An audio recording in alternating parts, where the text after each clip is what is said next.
This is the Kevin Trudeau Show. I am exposing the corruption in government and in major multinational corporations. We're telling you the things that they don't want you to know that will make your life better. Hey everybody, Kevin Trudeau here. Everything they don't want you to know about. Thanks for joining me. Today's show is going to be about health. If you want to be healthy, we have the person. Cindy Sellers, my dear friend, owner and founder of Angel Farms and author of this book, You Don't Have to Hurt Anymore, The Enlightened Way to Health. She is probably one of the most knowledgeable people of how to be healthy on the planet. She probably knows more about the physical body than most medical doctors. And she's a wealth of information. It's my joy and pleasure to be here. We are at a secret location. Some of you may have figured out where we are based on the fact that Cindy is here with us. Angel Farms Health and Rejuvenation Clinic. She's the founder of. 5,000 people have been through your program? 10 now. 10,000 people from around the world, including very successful people, very wealthy people. Her Holiness Saima was at the facility. Yep. I have been there 3 times. Yep. Highly recommend and endorse it. Cindy, you got into health because you had a car accident? I did, in which my back bent in the middle. And so from 83 to 89, I lived in hellacious pain. And the only thing the doctors told me they could do was break my back and put 2 titanium pins in it. And I refused because I'm not going to let them break my back, and it was just bent. So, but I did search a lot. I learned a lot during that time. You know how our journeys take you on this, like, let's fill up our educational toolbox. And then, but in 89, I'm laying on my living room floor in a neck brace, and I was so pissed off at God. It's not supposed to be like this. Now I'm going to take care of my children, and I'm not getting up till I got an answer. And sure enough, I got an answer. And so I started it, and 10 days later, my back was straight and I was done. And I've been doing it now for 35 years. And it's evolved over the years, correct, to where it is today? Yeah. It took me a while to figure out what's the best food program because I was looking into raw food, and I only lasted one orientation meeting of the 2 top raw food schools in the country because they start out with, you don't get enzymes if you don't eat raw food. I'm like, wait a minute, excuse me, but could you please explain to me the functions of the pancreas? And you know what? They don't know. That's a problem because it's not true. So you started finding out that medical doctors and health experts who are licensed, for example, really don't even know how the body works. Right. They don't know. All right, so we're going to talk about some specific things, some of the myths that maybe you are doing because you think you're doing it because you think it's healthy for you. All right, let's talk about, you mentioned raw food, so we'll start there. Raw food diet. There's a lot of people who say humans are the only people that cook their food. Gorillas don't cook their food. Monkeys and chimpanzees don't cook their food. We're very close to them. Why do we have to cook our food? And when you cook food, you kill all the enzymes in the food. Thus, we should only be eating raw food. Not true. Why? Well, first of all, if everybody that was eating cooked food we didn't get what we need out of it, then we'd be dead. A lot of us, right? It couldn't work. But you have to understand that the beautiful little pancreas produces 325 different enzymes after the food leaves the stomach for 23 feet of enzymatic breakdown in the small intestine. And so it isn't true that you don't get enzymes if you don't eat raw food, because then as long as you understand the pancreas, you know that it produces plenty of enzymes for you. So the body is producing enzymes regardless of whether the enzymes have been killed in the cooking process. Correct. What about the mouth? The mouth produces 1.5 liters. The pancreas also produces 1.5 liters of amylase every day just to break down your carbohydrates, which is anything that grows like a grass. And so I like to ask people, how many of you believe a potato is a carb? How many of you believe that a banana is a fruit? How many of you believe that a corn is a vegetable? And all of that is wrong, because a corn is a carb, a banana is a carb because it's just a grass, and a potato is a root vegetable, which breaks down differently than via the amylase in the mouth. And so it depends on how the body works to break down the food, so you know what you're eating and how is it going to work for you. Right? So if you have a lot of inflammation in your body, really better to back off on your carbohydrates so your pancreas can help with your inflammation and not work so hard on breaking down all the carbohydrates. So a raw food diet. Again, people out there, And I did a raw food diet for 3 months. And my poor friend probably Andrew Melcher was at my house when we were doing it because I had a raw food chef, not a raw food cook because they don't cook. They warm the food up a little bit. And it was brutal. It was brutal. But the whole idea was you're getting living enzymes from raw food, and it's better to eat raw food than cook food. And what you just suggested is when you look at people that are 100 years old around the world, maybe they eat some raw food in their diet, like a raw apple or a salad or something. But they're cooking the majority of their food and have been from the very beginning. And as you said, they didn't die. That's right. So do you think a raw food diet is healthy or unhealthy? I think it's in many ways very unhealthy. Like you said, it was brutal for you. I tried it too. It was brutal for me. I was cold all the time. I didn't seem to have my energy, I will tell you though that when I got back from the second raw food school on the East Coast, I happened to be with one of my my Native American shamans, and I said, White Eagle, I'm really looking for what's the best way to feed people when they're doing the cleanse, because I want them to have, more softer food. I want the digestive system to have time to heal, but I don't want them to starve, right?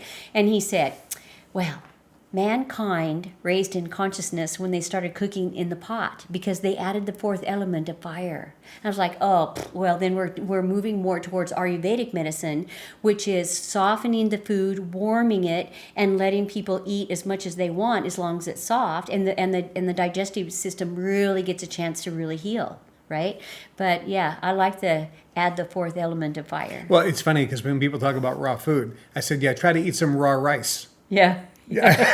See how that's going to do for you. Yeah. I mean, look, there's certain foods that obviously need to be cooked. You can't eat raw buckwheat or raw rice or raw wheat or raw rye. Any of the grains, you have to cook them. Right. And other vegetables, you can't eat a raw potato, can you? Right. Well, I did when I was growing up, but not very much. And you also have to consider, what about all the people who have jaw problems, teeth problems, and they can't chew food like that. And you want to have your food so liquefied before you swallow it. And if somebody has trouble, you can't eat a raw piece of meat with and chew it till it's liquid if you don't have teeth. So there's always going to be exceptions on what's the best way for somebody to eat, where they're going to get the most absorption out of their nutrition to serve their body and build it. Okay, right? so the bottom line here is if you're going to eat raw food, and I have a salad, right? You eat salad. Right? Oh, yeah. Okay, so it's all raw vegetables. You chew it. Explain that. You chew it till it's liquid, or you don't swallow it. That's very important because the stomach doesn't have teeth. Yeah, your esophagus doesn't have teeth, your stomach doesn't have teeth, your small intestine doesn't have teeth, and your large intestine doesn't have teeth, and each one of them is designed for something different, and your teeth are the only way that you have a blender in your body. So, instead of just inhaling your food and getting it down as fast as you can, you want to take time with it and chew it and make it liquid in your mouth, and you're getting the most out of it and the most information on your tongue, which is known as your information station, because your tongue registers bitter, sour, astringent, salty, pungent, sweet, and fat, and lets your body know what's coming. And if you just inhale your food and don't chew it till it's liquid, you literally lose the game. And the problem is the intestine is like the inside of your mouth. So if everybody runs their tongue up the inside of their mouth, that same tissue goes all the way to your rectum. And what happens is that tissue is designed to absorb nutrients through the bowel wall if there's nothing in the way. And so if it's not small particles before it leaves your mouth, which the carbohydrates are designed to break down by the amylase in the mouth, and then the protein is designed to break down by the hydrochloric acid in the stomach, and the lower part breaks down the fats, and then you have 23 of enzymatic breakdown in the small intestine, and then you have your large intestine for bacterial breakdown. But if you don't have the particles broke down before you swallow it, then you're not going to be able to get the vital nutrients through the bowel wall, even at the end of it in the large intestine, which is supposed to be for your bacterium breakdowns. And so, you have to liquefy it or you lose the game. So bottom line, if you're going to have raw food, like a raw salad, maybe you're going to have some raw fruit, which is all perfectly good. Mm-hmm. That should be part of your diet. Yeah, 60, it's a really good to do 60-40. So if you do 60% raw, so that means you have a salad every day, and you might have your your papaya, which was good this morning, with your fruit. Fruit and vegetables are a really nice thing to have, that you can eat raw, but you still want to have some cooked food. Right. So if you're going to have raw food, make sure you chew until it's liquid. Yep. The enzymes gets released in the mouth, and it also tells via the tongue the rest of the body, here's what's coming, start releasing the enzymes needed to digest this so the body can assimilate the nutrients. Correct. Perfect. Correct. And then if you cook food, that's perfectly fine too. Are you killing enzymes in the food when you cook it? No, because the enzymes are, you got to look at where your enzymes are going to be coming from, is from the pancreas after the food leaves the stomach. So your beautiful little pancreas, which I'm going to show a picture of. Okay. Because your pancreas is amazing. It looks like this. It's a 7-inch sea cucumber looking organ in the shape of a smile. So it looks like this. And your pancreas produces 1.5 liters of amylase behind your mouth to break down your carbohydrates, which is anything that grows like a grass, and then 23 feet of enzymatic breakdown for 325 different enzymes that are released after the food leaves the stomach. But before it does that, the pancreas releases a natural bicarbonate or a baking soda and neutralizes the hydrochloric acid coming out of the stomach. So then it can release all those beautiful enzymes for 23 feet of enzymatic breakdown. So that's the job of the small intestine, is enzymatic breakdown in an alkaline condition. Okay. Next, health hack. I talked about this just the other day briefly, but you are the expert. Carbonation in liquid. So people drink carbonated water. Oh, give me a Perrier. Yeah. Give me a carbonated soda. People drink kombucha, which is carbonated. Yep. They drink soda, which is carbonated. Oh, but I got an organic ginger ale, and it's made with real ginger and real organic sugarcane. Okay, that sounds good, but it has carbonation. Carbonated water, anything carbonated. What is the problem when a person drinks carbonated fluids? Beverages. So first thing, I've been telling people for years, before I found another study, by the way, that carbonation is a molecule of carbon and molecule of sodium that explodes all the way from your mouth to your butt, because that's what happens. It's true. And it also, there was a new study that came out that only 8 ounces of just carbonated water depleted the immune system by 12 hours. When you say depleted, what does that mean? That means it's not strong, so you can be exposed to a lot of different things. Flus, viruses, bacterium. Suppressed your immune system. Yes, it's just not working properly. So because if a person carbonation. drinks 8 ounces of anything carbonated, even if it has nothing in it, like water. Right. Even if it doesn't have high fructose corn syrup or all the other poisons. Right. If it has nothing in it, just 8 ounces of carbonated beverage, water, will suppress the immune system for 8 hours. 12, making hours. a person susceptible Exactly. to viral infections, Yep. bacterial infections. Yep. All of it. Mm-hmm. You have a weakened immune system. You have to be very careful when you go out, because you could be exposed to anything during that time with a weakened immune system. So if a person, and most people drink carbonated beverages every day. I know. So what you're saying is one. every single day their immune system is weakened and their immune system is suppressed. It's not optimal. And they're walking around day after day after day after day. They're the ones most susceptible for picking up a cold or a flu. Right. Or any type of illness. Right. Including if your body has an injury, it can't heal. Without your immune system, it can't. It'll heal, but it'll heal much slower. Much slower. Yeah, it takes a long time. And I used to be a Dr. Pepperaholic, I have to say. And no wonder my back couldn't heal, because I wasn't drinking water. I was only drinking Dr. Pepper.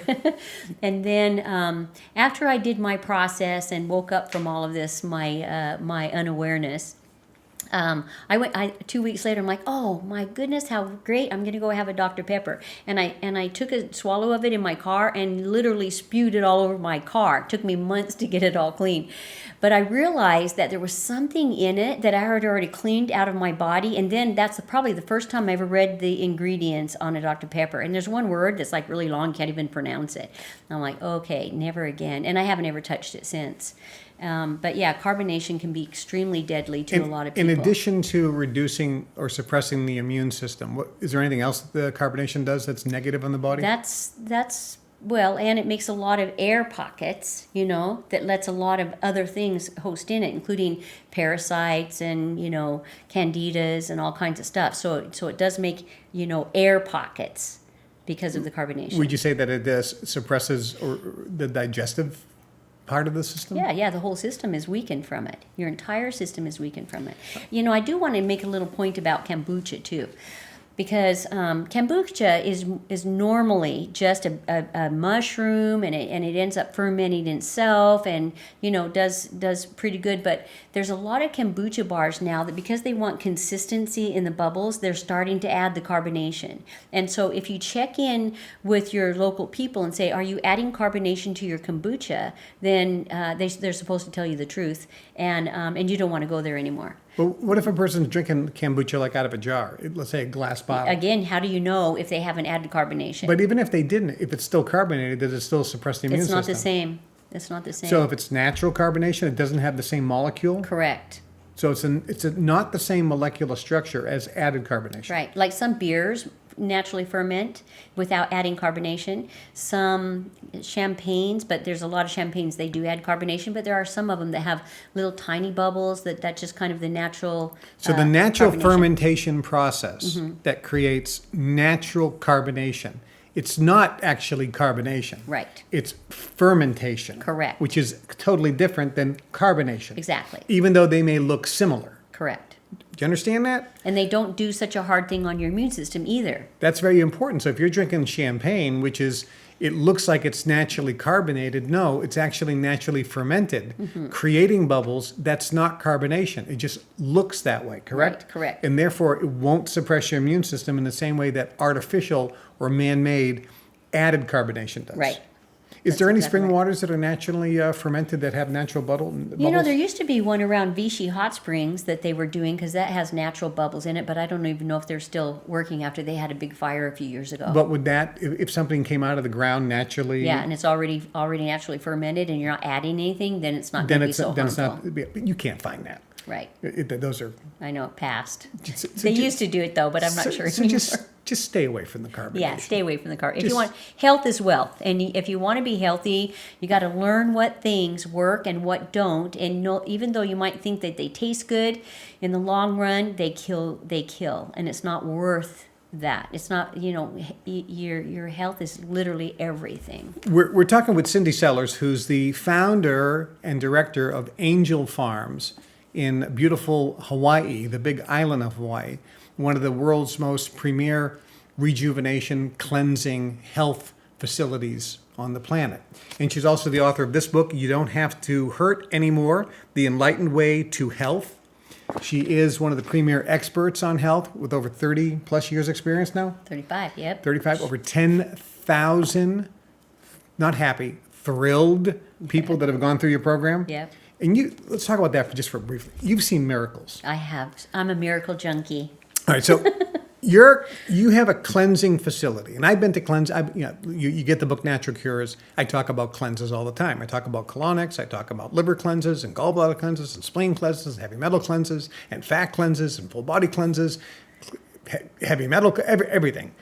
I say you need to clean out the inside of your body. You take a shower every day, but you don't clean out the inside of your body. You bring your car in every 12 months to get the oil and filter changed, but you don't change the oil and filter in your own car, this body here. So cleansing is vitally important. And there's a lot of places that do cleansing, whether it's fasting and colonics and herbal cleanses and psyllium and different things. Mm-hmm.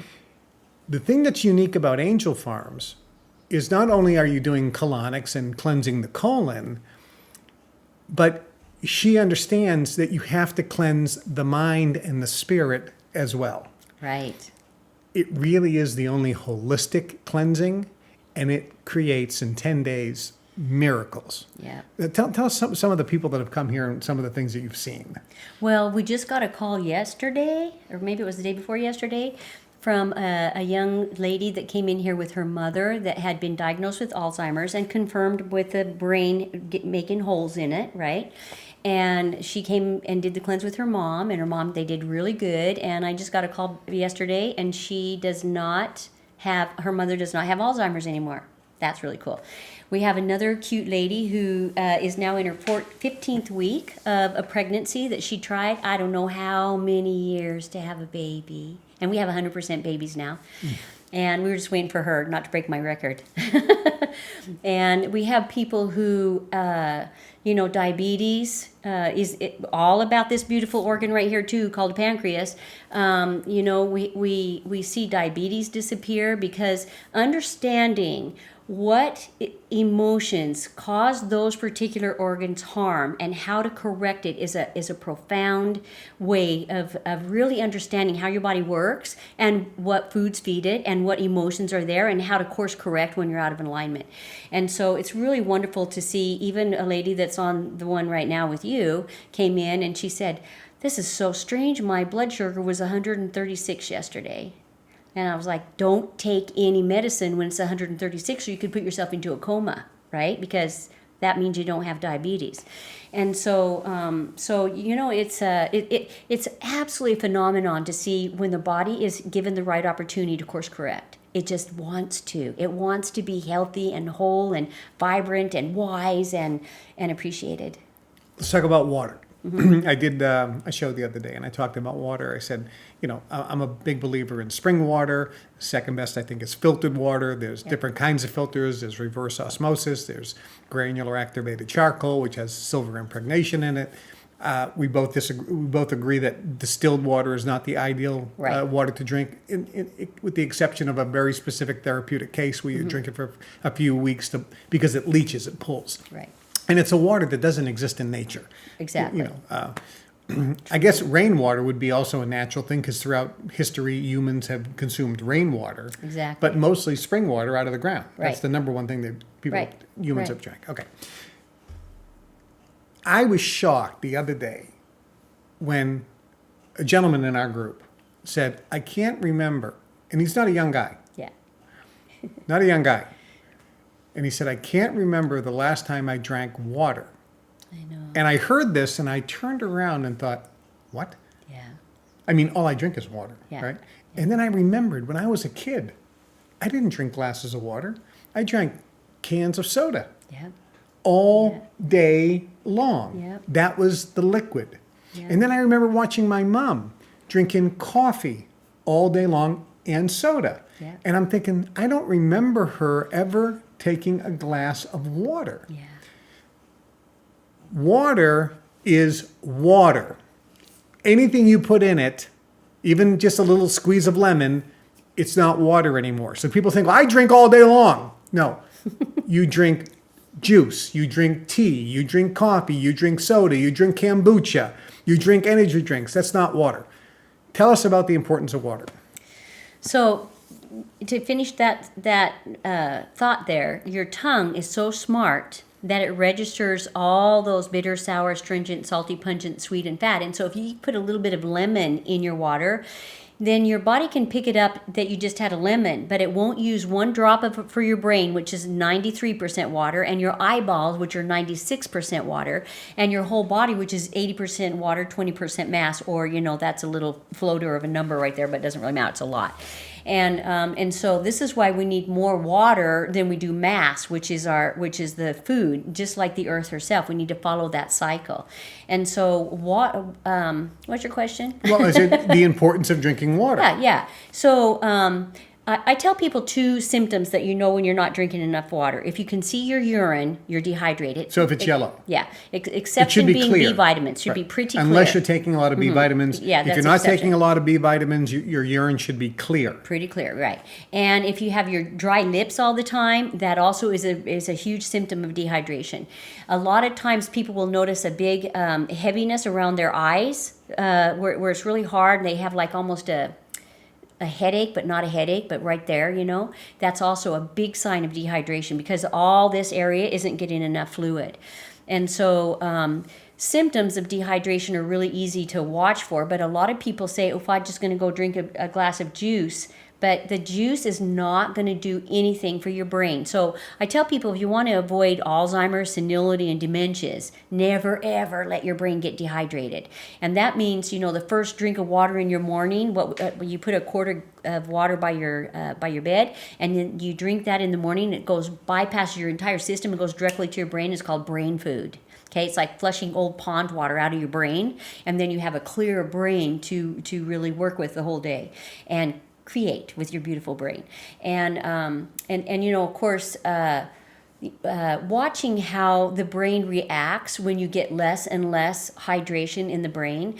People start going, I can't remember as well. What's my best friend's name? Where's my keys? All of these things happen. And then as soon as you start hydrating them and getting that, I've had people come, where's my shoes? Where's my shoes? And they're holding them in their hands and they come back. They come back. Even Lucille was 97, and even her hair got dark. And my motto with her was, "It's never too late to regenerate," because it's true. And what about pain? Pain, yeah, pain is also a huge precursor of dehydration. Right, because if a person has dehydrated, they have pain, and if they just get hydrated, in many cases, right. I heard one guy, Daryl Stoddard, he worked with 33,000 chronic pain cases that couldn't get fixed with drugs, and they came to him and he said, Kevin, half of them I cure just by getting them to drink water. Yeah. Just half. He goes, and the reason is, this was very interesting. He said he figured that out. This is how he figured it out. He goes, he was on a farm and there was an electric fence. And he remembered when he was a kid, you could take a dry piece of straw or a dry piece of grass and touch the electric fence and nothing would happen. Right. And if you took a green piece of grass and touch the electric fence, what happens? You're from a farm. You get shocked because the water is a conductor of electricity. Mm-hmm. The body is electric. If energy or chi or electricity is not flowing between the cells, you have pain. Right. If the cells are dehydrated, it can't flow. Right. You have pain. So he said, I bet you these people are dehydrated. So he had him drink water, and he said, I found out that some waters actually just sit in the stomach. So it doesn't even hydrate. Right. So certain waters are better than others, right? Right. Like you said, the spring water and just clean filtered water. RO is a nice one as long as you keep your filters up, because some people don't clean do the that. filters. We talked about that the other day. I said you had to clean your filters. Yeah, people get a filter and then I've had a filter here for 6 years. What do you mean? I need a new one. Yeah. Just change your filter. It's easy. I've found that people with fibromyalgia, which is can be extremely debilitating, people that have lots of pain in their thigh muscles and in their legs, if they just drink water, all that tissue starts to hydrate and starts to pump and move more fluid, and so then the pain just goes away. Mm-hmm. In the feet, I've seen toes uncurl and hammer toes unfold, and arthritis, a lot of people that have arthritis just don't drink water. And then when they start hydrating, that has an opportunity to heal. So the hack is drink water. Work on a gallon a day. She's a big gallon a day drinker. Best of your ability, and drink water. I like water. I do too. Now, somebody said that if you drink too much water, it's going to deplete you of minerals or overtax the kidneys. What's your feeling about that? I don't believe that's true. The only exception, of course, would be if somebody hasn't drank any water and all of a sudden they're going to drink 2 gallons. And there was a lady who actually passed away drinking too much water to win a Nintendo at a fair. And she wasn't a water drinker, and she just drank water and literally threw up and drowned in the water. And so there's exceptions to that too. You just don't want to drink 2 gallons of water all at once. Yeah, so if a person's not drinking any water right now, start with 6 or 8. Yes. 8-ounce glasses a day. Yeah, just get and rid work of your way everything up. out. Get your tea and your juices and everything out of your diet, That way and you're then not putting just do water. you're not putting liquid in your body and Correct. overtaxing the kidneys. Right. Okay. In your book, you have a section here, and highly recommend and endorse this book. It will be on my recommended list very soon. The first chapter is water and the kidneys. That's how fanatical she is about water. Oh, and you even got about premenstrual syndrome. Water helps that too.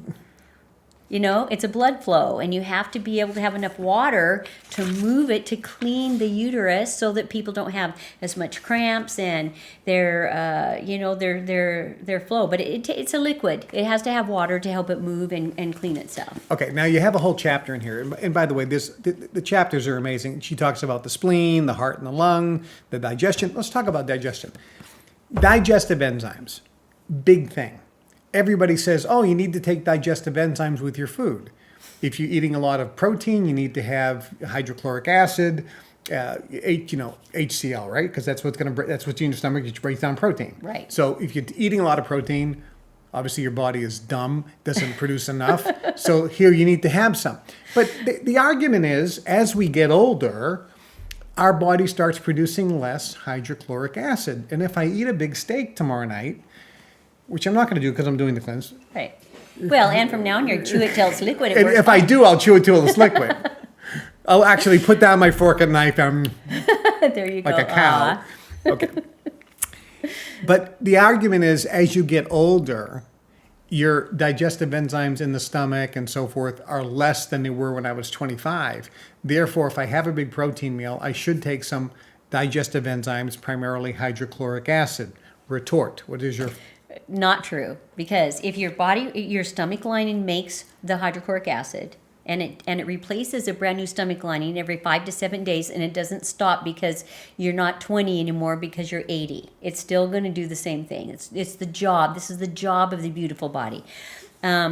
It's going to still make, your pancreas is still going to produce the 325 different enzymes after the food that leaves the stomach, unless you don't have a pancreas. And I don't know anybody who doesn't have a pancreas. It's one of those things that your body just can't, your liver can't pick up the job of a pancreas. The body is still going to do its job. The key to it is understanding what it is that you're doing when you're eating. So if you're chewing your food till liquid, not overfilling your stomach, 80-20%, like the Japanese prayer I was telling everybody about, don't overfill your stomach so it moves really, really well like a washing machine. And so all the hydrochloric acid mixes because it's designed to break down the proteins. And then at the lower end of the stomach, it breaks down the fat, because then the liver puts in a little bit of bile and it helps break down fat. Then it is all neutralized, and then the body produces that 325 different enzymes.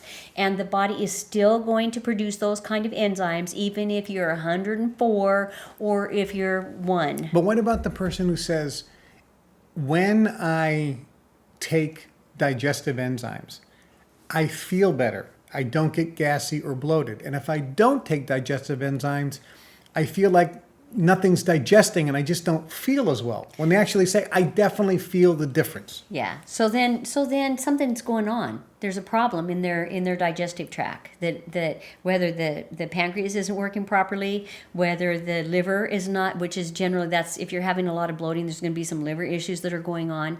It's about having the organs not working all in alignment like they're supposed to, so it's going to be causing you problems. And if you're having bloating and feeling like something's sitting on your stomach, then there's definitely a problem going on with the digestive tract and the organs that are not doing what they need to be doing. What about if a person says, okay, I'm fine except when I eat a lot? Yeah, then that's not good. Everybody, I like to tell people, if you put your hands together and put your hands on top of your hands, liquefied, that's all your stomach can properly break down in one sitting. And if you overeat, that's the time that you would need enzymes to help your body out. But only if you overeat, because then most people, that's every meal. I know. The guy's watching going, okay, well, I need them every meal then, because I'm overeating every meal. I'm not eating this much. I'm eating this much. I've had people come in and take an enzyme every bite they eat, and they're almost killing their pancreas.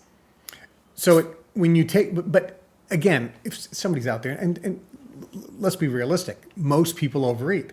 I mean, in America, you see the portion size. Yeah. I had a friend of mine from Europe. We went to a place called Carmine's in Chicago, and she's never been to America before, and I bring her to this place downtown Chicago. This is 20 years ago. And she says, well, I don't know what to order. Why don't you, I'll have the same thing you're having. I said, I'm having the veal parmesan. She says, okay, well, whatever it is, I'll have that too. So the plate comes out. The plate was this big plate. It's an oval plate with 2 pieces of veal about that big. Oh, my. One on top of the other. And they put it down in front of her and in front of me. Then they bring a big, huge bowl of pasta for me and a big, huge bowl of pasta for her. And she's looking at this, and she's looking around, going, "Is this a joke? Is this like? Yeah. Are you playing a joke on me?" I go, "What's the matter?" She goes, "This is like for a family of 4. Right. For one, just hers, not both of, just hers." She goes, "This is." I go, "Welcome to America." And then she looks around. She was skinny as a rail, by the way. Then she looks around and goes, "No wonder everybody's fat in this country." I go, "No kidding." Yeah. So the point is, Too much. look, people out there, they're going to do what they do. So if you're not eating this much food, right?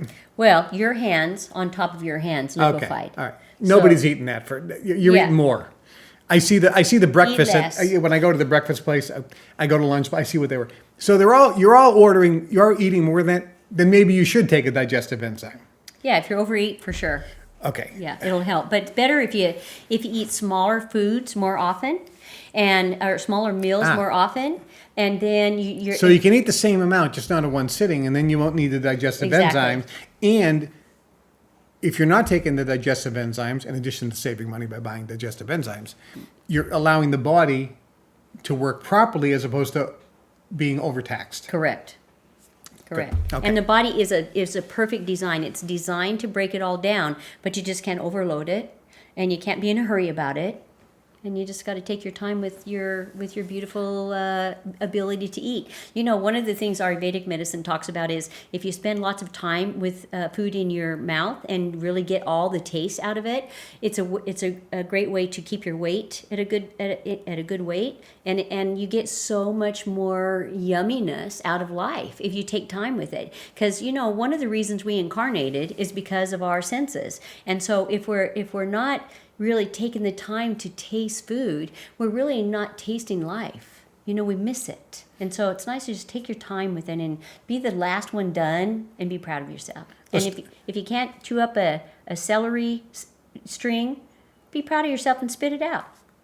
You know, don't swallow it. If you can't chew it till liquid, don't swallow it. Let's talk about liver cleanse. One of the cleanses I recommend in the book, Natural Cures They Don't Want You to Know About, is you need to cleanse the liver. The liver is a filter in the body. It is a filter. Why does a person have to cleanse the liver? I mean, an animal in the wild doesn't cleanse their liver. They kind of do. Tell me. I grew up on a farm, and every year our cattle and our horses would go out and eat all the milk thistle and all the there was a specific sage that they ate, and some of the horsetail. And they only did it one time a year, usually in the spring, and they'd just go chomp it all, and then whoa, have a big bowel movement, and then they were good all year. But you could see how they were just cleansing themselves once a year. So those are the herbs that traditionally cleanse the liver. Milk thistle does, and again, especially for animals, they're going to naturally go and eat the things that they need to do. You know, in Hawaii, people used to do kukui nuts, and half of one, whoa. And that was part of their tradition every spring, that everybody ate, they had a big cleansing situation Which cleanses the liver. Cleanse the bowels, and then when the bowels are moving, the liver is more easily able to clear itself as well. Okay, now obviously people around the world, because people are watching this from all over the world, America's probably the worst, but there are other countries that are bad too. Our diet is full of, it's ultra-processed food, it's chemicals, there's pesticides, there's herbicides, there's fungicides, genetically modified stuff. There's all these chemicals put in the food. We're ingesting it. We're ingesting chemicals in what we drink, the air we breathe. All this has to get filtered by the liver. Mm-hmm. So the liver is overworked compared to your beautiful horse that you grew up with, okay, Right. or the cow, Right. right? So we definitely need to cleanse our liver. What happens? What are the benefits when somebody cleanses the liver? Well, it opens up your filtration system, which is it's kind of like never having your oil changed in your car. How long would your car run properly before it's coughing and choking? So it's the same principle. Is when the liver it gets clear. You know, like for instance, one of the cute ladies on this cleanse had almost no color in her feet or her face even. She was like so pale. I'm like, oh my young, gosh. Young girl too. Yeah, young girl. And now she's like pink, and she said, I'm not cold anymore. She's been cold since she could remember. And whoa, what she got out of her liver was kind of extraordinary. But she's like, I feel so warm. And she said she could feel the blood moving down her legs into her feet. And so, yeah, the liver is a you know, what happens is let's say you have an injury or an illness, and or let's say you have an injury and you fell down on some asphalt and you got a piece of dirt in the injury, and the injury heals over, and yet there's still particles of dirt or asphalt or something in the body. And so what'll happen is the bloodstream will pick that up, take it to the liver immediately wraps it with fat in order so it won't get to your heart or your brain. It would kill you because it loves you so much, and holds that. And so those particles then are now in your filter system, not allowing somewhere in your body a blood vessel to get clean blood all the way through. And so the more it happens, the less we're able to have good circulation. Our fats don't break down properly. You know, it's a 535 functioning organ, so there's lots of reasons why we need to be able to know how to get it clear once we know how to get it all out. It's very important at Angel Farms too that we teach people how do we cleanse our liver without hurting ourselves or others, because you can't just dump the liver and not think that it can get out. Like, for instance, one of the people today, and so they're on their 9th day, still had a rope, one of our ladies, that was about that big and just solid rubber, right? And how's she going to get came out of the colon. Came out of the colon. Yeah. And how's she going to get anything after 9 out? days? Yeah. Angel Farms, we're the only cleanse that actually goes all the way and gets the right side. And so far, we've never had a right hip surgery. Yay. And many hundreds and hundreds. Which means people who came canceled. here who had problems with their right hip. Number one hip replacement is the right hip. Because of starvation in that area. All the good food comes in from the small intestine, empties in front of the ileo area, and has to go uphill, and gravity doesn't always help it, and stress doesn't help it, and worms like to hang out over there, big ones. You've seen that? You've seen a lot of parasites come up too. Yeah. Oh, well over 6 feet long, even on this cleanse. I mean, isn't that unbelievable? Yeah, and some of they're them all look like over big, here. Some of them look like a big spider nest. Oh yeah, they are a nest. They're a nest, a colony. And you know, I did a radio show a few years ago in California, and the lady who was hosting the show actually had just done the cleanse, and so we actually started talking about parasites on the radio. And when I was driving home from the studio, this pathologist got a hold of me, and he said, "You're the only one that ever talks about all the parasites over there on the right side." And he said, "When I open people up, it is fully loaded." And I told him, I said, you know, isn't it interesting that what I have found is the closer people are to death, the more worms they have. So I do think that they do serve their purpose to help in the systematic shutdown of the organs too. But, you know, when we can be free of that and we sleep better, we digest better, we aren't so irritable and antsy, and we don't have the pain. And another thing too is we don't feel like after we eat, we're still hungry. Well, let's talk about weight loss and the liver, because everyone has a clogged liver. And if the liver is clean, everybody feels better, they have more energy, circulation improves. Does it have any effect on losing weight? Yes, because the liver is the only organ that breaks down that has the enzyme that breaks down fat. And so once the liver is clear, I see people go into what's called a melting effect, which you're going to see that on one of our ladies that's here. She already is swelling immensely, but she's going to go into a melting effect. And so I would say in the next 30 days, she's going to have lost over, I would say, between 70 and 80 pounds a month. Just because she cleaned her liver. Yep. Without trying to lose weight. Right. Yeah. It's why I don't have a scale here, because I don't want people to focus on their weight. I want people to focus on health and education, and how do we get clear and reroute our ideas about ourselves, right? And so she's doing really great though, but she's already melting. Now, your liver cleanse here, we are sworn to secrecy not to reveal it, because it has to be done under the supervision of an expert to make sure it's all done properly and you don't have any issues, correct? Correct. Okay. Thank you. So we're not going to share that. Is there anything over the counter that people can buy to maybe not go as deep as your liver cleanse, but at least give a person some benefit? So, the thistle, Milk thistle. thistles, and there's a thistle in different thistles, and if you get a variety of them, the body likes that better. It is great to support the liver. But, the biggest thing that you have to look at with the liver is anger. Because the liver is the anger center. And so when you're angry at, say, the president or the ex-president or your neighbor or your partner or your ex-partner, then that anger just gets in there and then it's going to hold on to those stones and those particles in the liver because we haven't let that go. We haven't forgiven ourselves for judging them so harshly in the first place. And so my recommendation is if you want to really help your liver, look at how you need to go deeper into forgiveness, how you need to go deeper into letting go of anger, because every time you're angry, you deplete your immune system by 5 hours, 12 hours with carbonation, right?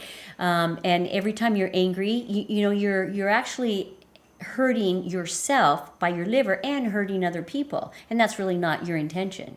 Now you do an exercise here where you have all of us grab a piece of paper, and on one side we put worst. So tell us about that. So I have people write 10 of the very worst things. This is a good thing to do for your liver. 10 of the worst things that you've ever done that's ever happened to you in your life. So people, places, or events have most pissed you off, hurt you, or made you angry. Somebody cheated on me. Yeah. Somebody left me. Somebody robbed me. Somebody got filed a lawsuit abused. against me. I got sexually abused by somebody. Perpetrators, all of that. Your attorneys, your contractors that ripped you off, all of that. People when you think of them, you go, "Arr," yeah, right? that one. That's the one you want. That's the one. When you think about somebody, you go, "Arr." And you write it down, write their name down. You don't have to write the whole story, but write their name down, and then try to do 10. I had one lady who had 75, and she got over it, changed her life. But so she did 75. 75 things she was so angry at. Start with 10. Start with 10. 10's good. Unless you want to go to 75. Some people say, I can write a book. And then I have them turn the paper over and write 10 or more of the very best people, places, or events that most blessed your life with the greatest love and the greatest happiness and all of that. My dog. Yeah. And then you're going to find that many that were on the worst side are on the best side. Can be your partner, can be your siblings, your aunties, your uncles, your grandparents, whatever. And so they're going to be on the same side. And you're going to go, thank you, God, for all the things that made me angry. So you're going to take a moment and thank God for every single one of them, because in each one of them is a gift to help co-design who you are right now, which is amazing. You don't want to be holding on to that stuff, but you want to use them. You're going to thank the people that you go, when I think of, you're going to thank them for making you angry or for doing something bad to you. Yeah, thank them for being in your life to help co-create who you are. Because it's like sometimes we have to That's hard to do, though. It is hard, but it's necessary. You can't get into your true heart and your true love when you're still holding on to people, places, and events of the past that aren't even happening. This is where I like to tell people, too, that humans are the most insane species on the planet because we're the only ones who keep being angry over things that aren't happening anymore. And like I used to like using an example of my little dog. And if somebody steps on him, he's going to yipe and move, but and then he might go lay down and get on with his happy self. But humans, nope, that person stepped on me 15 years ago or 30 years ago, I'm still going to be really angry at them instead of like, whatever. And most of the things I find that people that they're mad at, those people don't even know that they're mad at them. And so they're developing cancers and liver diseases and all of this stuff, and the person who they're angry at doesn't even know they're mad at them. You found people that came to Angel Farms, your health rejuvenation facility, that had anger. You knew you could see it. Yeah. And unless they released that, they were going to die, right? Absolutely. And I tell them that sometimes. Like one lady who had some tumors in her uterus and already perforated in the wall, which is not a good thing. And she came to do the cleanse before she did any other therapies. And and so when I'm getting close to the liver and I'm like, who's making you mad and pissing you off? Here's her neighbor. And I said, oh, so what's this about? And she said, he's a jerk. And I said, well, how long has he been a jerk? 9 years. When was the last time you talked to him? 9 years ago. I said, so have you changed in 9 years and grown? Maybe. Well, do you think he had an opportunity to do so? Maybe. I said, so okay, so you're going to take some bananas, she's in Hawaii, to your neighbor in the morning, and you're gonna tell him aloha. And she said, oh no, I'm not. And I said, well, then your choice is to die. Well, that's rude. And I said, I'm only going to tell you the truth, my love, because you have to let this go if you want to heal this. You have to, because it's the anger and the hatred and the grudges and resentment is self-destructive. So you have to let this go. So she goes over to her neighbor the next morning and knocking on the door, and she said, I want you to know I forgive you. And he said, for what? And she said, when we got in that big argument 9 years ago when you moved in, and he said, we did? I didn't know that. I just think you guys are the best neighbors ever. I wave to you every day. I'll be there to help you if you ever need anything, but I've never been mad at you. And she said, really? And then she went home that day and she realized all the people she thought that she would be angry at, maybe they don't even know it. And so she let it all go. And guess what? That was the end of the cancer. She never even she's had 2 babies since then too, by the way. So when we talk about cleansing, I mentioned colon cleansing, liver cleansing, which is really important. And they're all important, correct? Yep. Okay. The most important cleanse is what? Spiritual. Always spiritual. It's letting go of all this stuff we're holding on. Yeah, because here's what happens. When we're in utero and we're about 2 weeks into before we're born and we're just putting on weight, we pull up what's called a veil, and we cause ourselves to forget who we are. So we have this crazy journey of who we're not. So that means we would feel not loved, but that's not true. We would feel unworthy, and that's not true. We would feel stupid, and that's never true. We would feel not good enough, and that's not true either. We would feel not important and not wanted. That's not true. We would feel, why am I here? What's my purpose? It's big, and it's called love. We would feel alone, separate, and disconnected. That's not true, because you're always connected to your source and the rest of it doesn't really matter. And so all of those aren't true, but we all do a journey of it. And from the time we're in utero until we're around 8 years old, everything we're told or made to feel we believe is true. So if we're told or made to feel that we're any of those, stupid or worthless or not good enough, these become our belief systems. And then around age 8, what develops in the brain is known as a critical factor, or our ability to reason. And that's about, hey kids, don't listen, when we stop believing in Santa Claus and the Easter Bunny and the Tooth Fairy so easy. But after that, we're making decisions in our life based on beliefs we picked up before we're 8, and we don't even know where the heck they came from. And most of them aren't even ours. They're somebody we trusted. And so in order for true healing to be everlasting, we need to correct those core beliefs when they began, sometimes in utero, sometimes, 2, 3, 4, 5, 6, 7, 8, 9. I mean 8, around 8. I was 9 when I stopped believing in Santa, so I was a little bit later.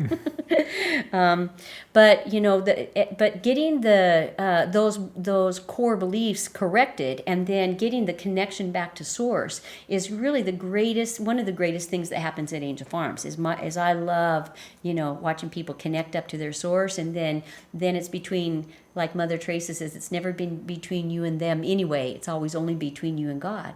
And so then you have your deep connection with God, and then your life can really take off and really, have this like intense bliss and happiness. No matter what's going on around you, you can't disconnect your connection with your source, because it's there before you came in utero. Where God is, I am. Where I am, God is, always. Has been, is now, always will be. Yeah.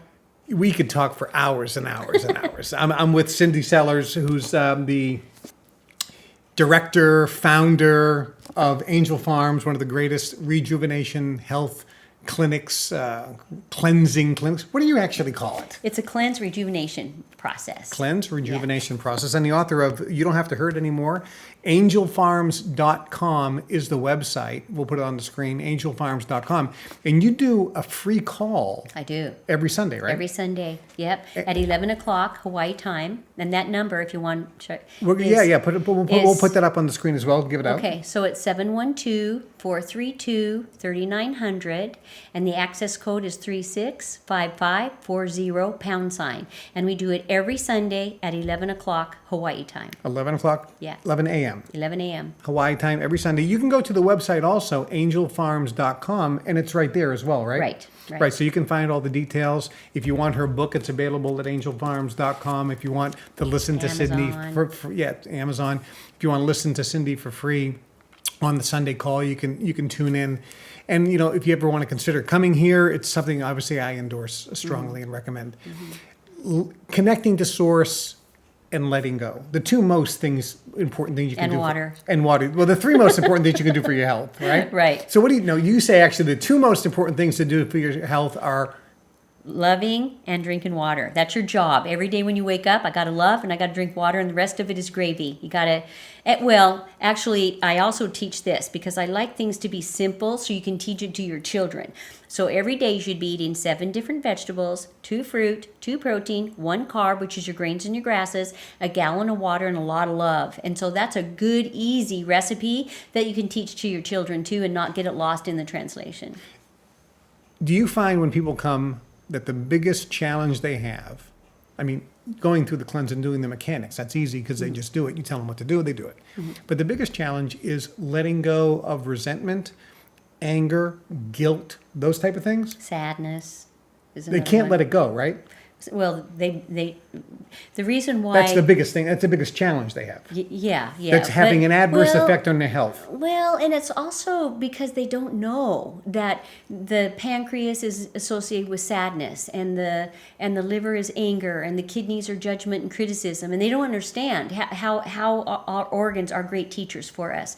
And so once we understand it, and as we go each day, we do these awesome little classes where we teach it. Today we're in the kidneys, and today we're going to look at all judgments and criticisms and let it go, and then it begins.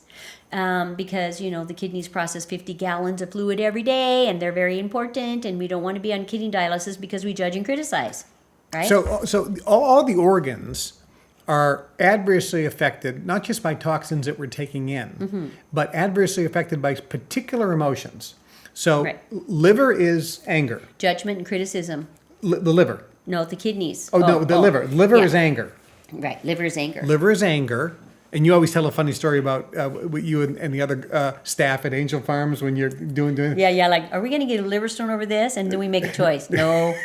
But sometimes we say, yeah. So anger is the liver. And if you're angry without letting it go, the liver is going to develop a stone, correct? That's right. And it's going to reduce its effectiveness to break down fat. It's going to make you gain weight, anger, and it can cause a whole bunch of health problems. Including liver failure, so people end up on liver transplant lists. Okay. Not fun. Kidneys. What's the emotion with kidneys? Judgment and criticism. So the kidneys are known by the ancients as the reins of humans. R-E-I-G-N-S, the reins. So when your goal is to live on what we call in Hawaii the Nani Ka'ala Road, or the beauty road of loving, anytime when you rein off this way because you're going to judge and criticize others, which is your left kidney, or you're going to rein off this way because you're judging yourself, which is your right kidney, you're off the beauty road of loving. And so what you want to do is get yourself back on. This is loving, and I'm not going to judge and criticize anybody anymore. I can bless them. I don't have to agree with the behavior, but I am not going to judge and criticize them and hurt myself over their behavior. And so the kidneys are, they're also the final filtration system to your beautiful heart through your biggest internal vein called your aorta, which is the diameter of a garden hose. And this is why heart disease and kidney disease are so closely related by an aorta, right? And so it's really important that we understand that, the kidneys, it starts. The first day at Angel Farms is your left kidney, and the 10th day is the right kidney. So we work on that all the way through. You're going to judge and criticize, or you're going to let that go and send blessings, right? What are you going to do with that one? So on it. Get her book. Go to angelfarms.com, get her book. Cindy, it's great as always. You too. I want to share one other thing about the spleen. Yeah. Because this is important. When you talk about how doctors and nurses don't always know what is going on with the organs and stuff, it's interesting how one of the greatest diseases that happens all over the place is autoimmune system issues. It's a big deal, right? And so how do they treat that across the board is anti-inflammatories and steroids, right? To suppress the white cell count so that the red count can come back up. So with autoimmune system issues, the white count is too high, right? So the immune system is attacking itself. And what is causing that problem? So we have this little organ called the spleen, which is, again, another fist-sized organ. And the spleen is, and I'm so surprised all the time how doctors don't know this one and how they could help so many of their patients when they understand what happens with the spleen and the immune system, okay? So your spleen is a little red blood cell reservoir, and it's your lymphocytes and red blood cells mature in your spleen before they're released. So when people are anemic or whatever, you know that they're not mature enough to be released. And what happens is that when you have an infection or an illness and the immune system is out there fighting it, the spleen back there getting ready with red blood cells and lymphocytes, and when it recognizes the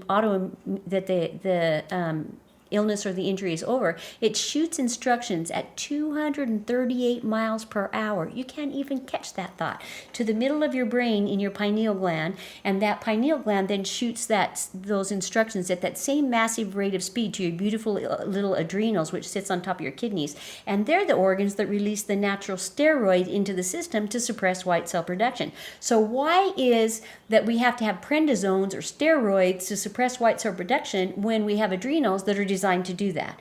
Because people aren't in, because they're worrying and they're what's next, and how am I going to figure out next week? And so what I found across the board is people who have autoimmune system issues are worriers. They're not in, so you can't reach that triad of information from your spleen to your pineal gland to your adrenals to suppress white cell production. And so when a physician understands what the spleen is about, they can teach people how to get present with our fantasized emotion appearing real system, and love themselves, because the spleen happens to be your center of self-love. So if you're not really, really, really, really loving yourself, what do you think you're doing to your own immune system? Is you're compromising it because you're expecting other people to make your immune system strong and not your own self-love that does it for yourself. You're not responsible for other people's immune system, only your own, by self-loving. And so the spleen is a very important, confused organ that many people don't even understand how to help people with autoimmune system issues, and how all they have to do is practice presence. And by the way, on my website, I have an angel instant fear release technique for all of you that do have autoimmune system issues. Go print that out and do it every day. And you'll get back into present, and you're going to find that your immune system will regulate itself. Do you find that people who come think that other people are responsible for their happiness? Yes. Tell us about that. Yeah, well, my husband, he didn't tell me I love you enough, or my wife didn't, or my mother didn't, or always somebody else is responsible for their illness, their unhappiness, instead of their own. You have to own your journey, or you can never change it, and you stay a victim, and nobody's a victim here. And you're not responsible for anybody else's happiness either. No, you're not. No, you're not. So you're going to let that go? Yeah, let it go. All right, we got one more health hack. You talked about it today. Many people take antibiotics. Look, drugs and surgery, thank God we have them. Thank God we have hospitals. I always say it. If I'm in a car wreck, rush me to the closest emergency room. I want a Harvard-trained medical doctor to use drugs and surgery to save my life. Right. Then get me out of there so I can heal. Yeah. But in crisis care, you can't get better than Western medicine. Right. Okay. Right. They're the best. And one of the things that is very effective and it prevents deaths is antibiotics. But it's also overly used. Okay? Yeah. But when it should be used, it can save lives. Absolutely. Okay, no question about that. And there's natural antibiotics, and they're not as effective as a real antibiotic when you're in a crisis and about to die, and you have it. They're going to amputate your leg. The real thing. Right. Okay. But there's a problem. The problem is the misunderstanding about what antibiotics do. They kill viruses and actually biotics. They kill bacteria, but they also kill all the friendly flora in your gut. In your large intestine. Right. Yep. So when you take an antibiotic, you're setting yourself up to have a candida yeast overgrowth and all types of problems, because in addition to the antibiotic doing the good job, killing bad bacteria that's causing your problem. It's also killing the good bacteria, the friendly flora that you need. So what some people do is they take probiotics when they take their antibiotics, thinking, hey, I'm taking an antibiotic, which is killing all the friendly flora. I better replace it. So I take some probiotics. Explain why that's wrong. Because you're giving the antibiotic something to kill other than your infection. And so when people do that and then they go back in because they're still sick or still have the infection and they have to go on a stronger antibiotic because they had given their antibiotic something to kill by taking the flora rather than kill the infection. And so it's better if you don't take anything except the antibiotic, follow the regime until it's done, and then you pound your flora. Then you do your yogurts and your flora supplementation for about a good couple of weeks to build back all your bowel flora. And it does. And it doesn't hurt to just take them by mouth as long as you have a really good one that has a plethora of different kinds of flora. So if a person's taking an antibiotic, they're taking Cipro or some antibiotic, and they get a 2-week protocol. So Yeah. So for those 2 weeks, I do not take any flora. Not even yogurt. Nope. No probiotics and nothing with probiotics in them. Correct. So no yogurt. Right. What else? How about fermented food like sauerkraut? Or kombucha, that has all probiotics in it, right? It does. So It does. ideally, I wouldn't take anything with any acidophilus, bifidus, any of it. right. So None of it. ideally, you want to stay away from anything with the probiotics while you're taking the antibiotic, so that the antibiotic doesn't have extra stuff to kill. It should be focused on killing what it's there for, which is the bacteria, which is causing you the problem. Right. Otherwise, they keep jacking up the strength of the antibiotic, and it keeps causing all types of problems. Mm-hmm. When you're done with the antibiotic, that's when you eat your yogurt, have your sauerkraut, have your kimchi, have your kombucha, or take your flora, your probiotic, capsules or whatever. Right. Then you pound it because you need to replenish the friendly flora that was killed that was there. Mm-hmm. But you're not giving extra friendly flora for the antibiotic to be concerned with. Right.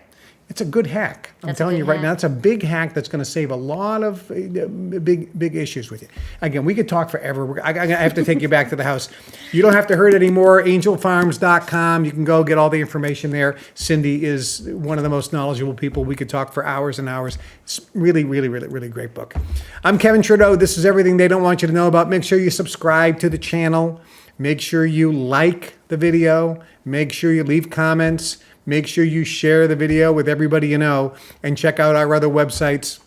You can go to ktfanclub.com. A lot of information there. We'll put that website up so if you haven't noticed it, you can go there. We have the KT Legal Defense Fund. If you don't know about that, go there. There's a whole big drama going on. You can go there. Globalinformationnetwork.com. If you're not a member, go there. I'm going to bring you out and speak at one of our events at Global Information Network, Awesome. too. That'll be I'd love a to. lot of fun. I'm Kevin Trudeau. We'll see you next time. Remember, God loves you, and so do we. So do we. Aloha. Bye-bye.